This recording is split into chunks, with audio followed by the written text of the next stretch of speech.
And from that story, we now go straight to the segment that is What's Trending. And with me is Anne Veronica from the digital desk, as she brings us up to speed on what netizens mostly are saying online. Good morning to you, Anne Veronica. How are you? Are you warm?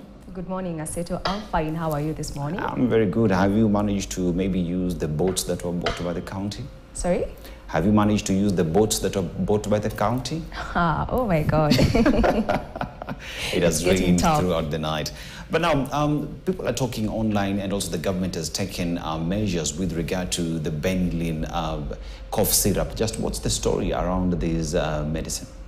Well, the story around this cough syrup that is made for children is that the PBB, the Pharmacy and Poisons Board, has recalled this drug because it's poisonous, and it recalled this drug after it got an alert from the Nigerian board in charge of medical drugs. Well, most netizens are very confused about this because they're saying, well, okay, in as much as PBB has cancelled this, has recalled this drug, they have done it on the month of the expiry.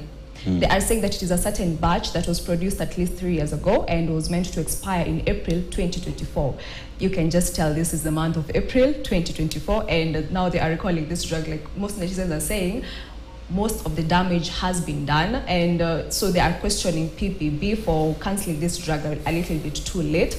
Well, others are asking, why did they have to be alerted by the Nigerian board? Why couldn't they do the testing itself? But we will follow up on this story, so stay tuned and follow up on how we will do the story as KTN News. And also, this drug is said to be poisonous because it contains high amounts of ethylene glycol, which is a contaminant that causes a few body complications like abdominal pains, a bit of kidney issues, kidney injuries, altered mental state, and diarrhea and headache. Well, people are being cautioned to be on the look for this drug, not to buy it, and also pharmaceuticals have been asked to stop the supply.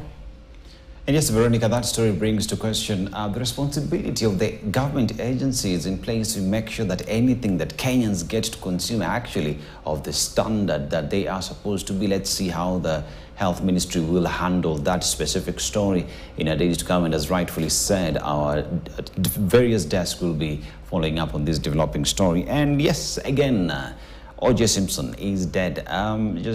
He's died after a long battle with cancer. But just who is OJ Simpson? A lot of people don't know who he is. Yeah. Literally, a lot of people don't know who OJ Simpson is, because as I was going through my Twitter account, I saw him trending and I was like, okay, oh, this guy is trending, why? And I found out he's dead. And actually, people were thinking it's the OJ from Tahidi High, that that comedy I grew up watching, but that's not true. This is OJ Simpson, who was a legendary player in the NFL in the 1960s to 1970s. That's a very long time ago, so I understand people who don't know him. And apart from being a renowned player, there were a little bit of more controversies that were rising from his life. He was acquitted of murdering his former wife, Nicole Brown, alongside her friend. And this was one of the most notorious trials at that time, because how this acquittance, how he was acquitted was that he was given a glove that was found in the scene of crime, and when he was struggling to fit it, his lawyer said to the judges, if he can't fit it, acquit him. Well, I feel like this lawyer should have been a rapper.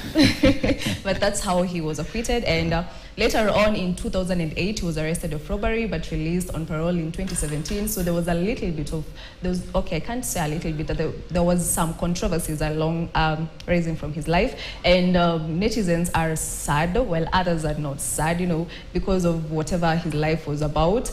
Some of the netizens are not like, rest in peace. Well, others are like, rest in peace. He was a legend. He was also an actor. I don't know if you have watched some of his movies. And yeah, but bottom line is, this is OJ the footballer, not OJ the Kenyan actor.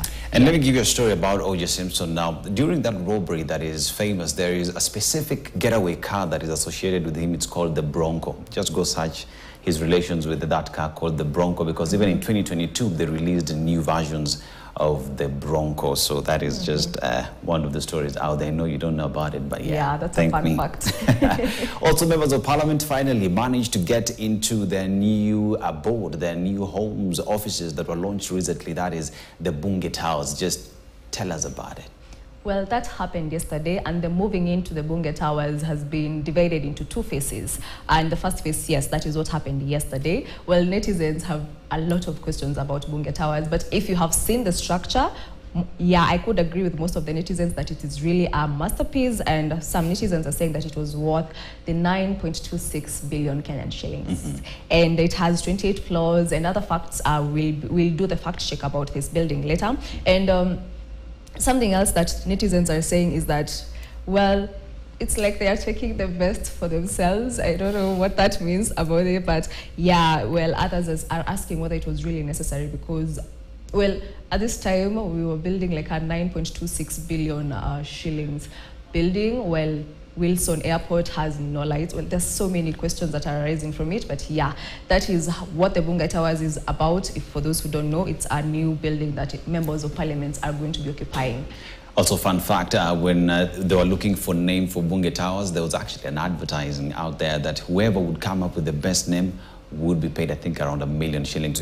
Maybe we need to go back and find out if that actually got to happen. Thank you very much, Anne Veronica from the Digital Desk. Today we have a lot packed up that will be following up for you. But now, on to the earlier story about the NTSA crackdown on the Kisumu-Kakamega Highway, where more than 40 vehicles were impounded for flouting traffic rules, forms the basis of our interview this morning. Here's what the interview from our sister radio station, Spice FM, had. I'll be seeing you in a bit at 10 a.m. for News Center.